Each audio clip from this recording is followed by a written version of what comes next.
Hey everybody, welcome back to Game Day Breakdown with Mike.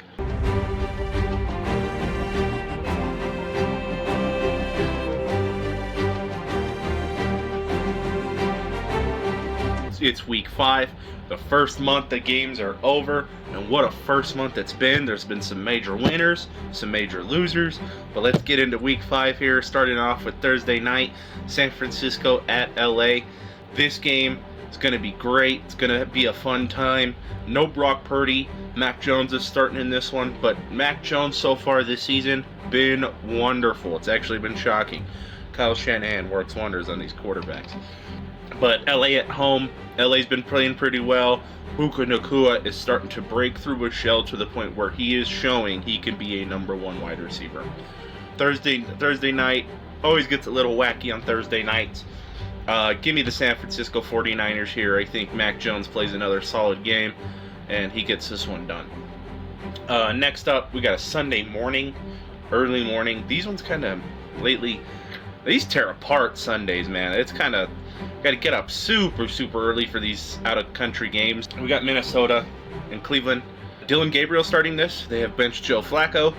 I think Carson Wentz kind of brings out that fire again he had the first time he played this year. I'm going to take Minnesota in an out-of-country game here. I just think they just got the better overall team than Cleveland does. But that Cleveland defense, you never know. When Myles Garrett tear that whole thing to shreds. But I'm taking Minnesota in this one. Houston at Baltimore on an early Sunday. I'm going to take Houston here. Doesn't seem like Lamar Jackson's playing this week. So I'm going to take Houston here just based on, I don't think that offense, if that offense couldn't move with Lamar Jackson last week, I don't think it's going to move with the backup in there. Houston is playing better than what their record says they are. But yeah, I'm going to take Houston here in Baltimore, especially if Lamar's not playing. Miami at Carolina. I think Miami finally gets over this hump. Now, we saw what happened to Tyreek Hill, but that also, it's not like they don't have Jalen Waddle. It's, that running back they have. Tua played just fine last week. I'm going to take Miami here at Carolina. Carolina's a dumpster fire. That place, they got to tear that down and rebuild that. Las Vegas at Indianapolis. I think Indiana Jones has a bounce back week. He's going to come out here. They're not going to turn the ball over as many times as they did. I just think that Vegas offense, it can't move the ball, man. It cannot move the ball. Ashton Jeanty did all he could, and they still couldn't. They just can't move it without him. So yeah, I'm going to take Indianapolis in that game. Next is going to be the Giants at New Orleans. Jackson Dart played an unbelievable game last week. No Malik Neighbors though for the rest of the year. That's going to hurt. But truthfully, I think these two teams are going to be these two teams are in kind of a perspective the same thing. One's looking for a quarterback. One thinks they found it, but you can't judge everything off just 1 week. But Jackson Dart played his butt off last game, and I kind of expect the same. Scatterbo, just as hard-headed. So yeah, I'm gonna take the Giants here in New Orleans. New Orleans, every week though, no matter what I've said about them, they put on they give them a good game, man. It doesn't matter, they've been losing, sure, but it's been a good game every week. But yeah, give me the Giants here in New Orleans. Dallas at the Jets. I just don't think that Jets team's very good. We all don't think that Jets team's very good. That Dallas team's better than what people thought it was going to be coming into the season. Sure, its defense isn't very good, but that offense is still just as powerful as it's always been. Give me Dallas here in New York, probably by 2 touchdowns. Denver at Philly. I think this is going to be a better game than people think, but I also think this is the game where that Philly offense and A.J. Brown wake up. Denver's going to have to run a race here. They're not going to win that race, but Denver's going to have to sit here and try to win a race on the scoreboard in this one. Give me Philly at home by 7-3. Tennessee at Arizona. This is the start of the second slate of games at 2 o'clock.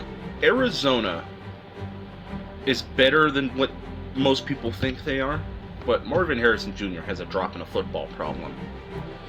And for I think the first time in his career, Kyler Murray's not the issue with this team. I feel like he started to settle down and become an actual efficient starting quarterback. his receivers have a drop in the football problem, and they got to fix that. But like Cam Ward said in a press conference last week, they're ass. There's no other way to put Tennessee. They are a bad football team. Does that change over the course of the season? Who knows? But I'm going to take Arizona in this one. Tampa at Seattle. Baker Mayfield is continuously proving to people that I don't know why I got sent out of Cleveland. We all know why he got sent out of Carolina. That just wasn't working. I mean, Baker Mayfield with the pieces around him is an elite quarterback, and there's no arguing it. I'm going to take Tampa in Seattle in this one. I think Sam Darnold's been playing just fine.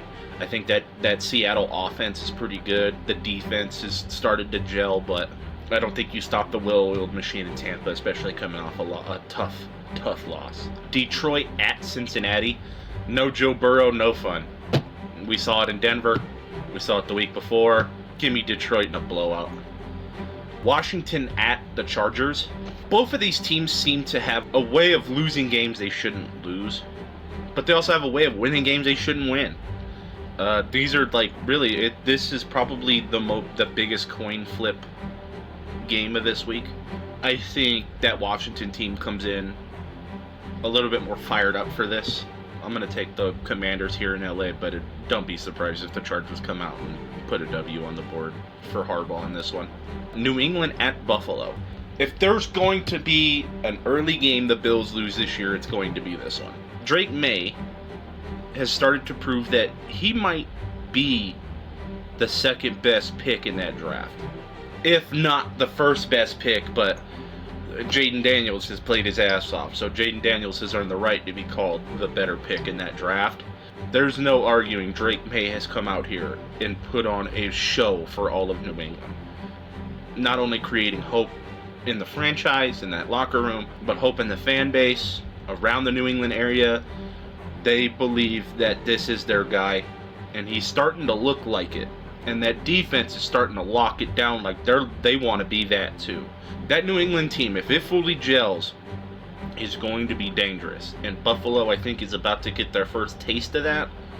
But this is Josh Allen, the Buffalo Bills, perennial Super Bowl threat. Buffalo's going to take this one in Buffalo on a Sunday night, but it's going to be a close one. I don't think New England runs away from this one whatsoever. Monday Night Football, Kansas City at Jacksonville.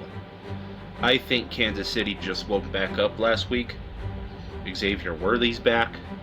That offense is starting to run around, and that defense didn't do so bad either. Jacksonville, it's another one of those coin flip teams where they could be really good one week, really bad the next. They're very inconsistent. I'm going to take Kansas City here. I would imagine it's going to be a pretty close one in Jacksonville, but I'm going to take Kansas City to probably have a 7-point lead in the fourth quarter, make it a 14-point lead late, and end it, ice it out. But yeah, give me Kansas City here. And that's all for my Week 5 picks. Thank you for joining me. Please subscribe, comment, like, and do everything you need to do to make sure you get these videos every week. Thank you for joining me. That's Week 5, and I'll see you next week.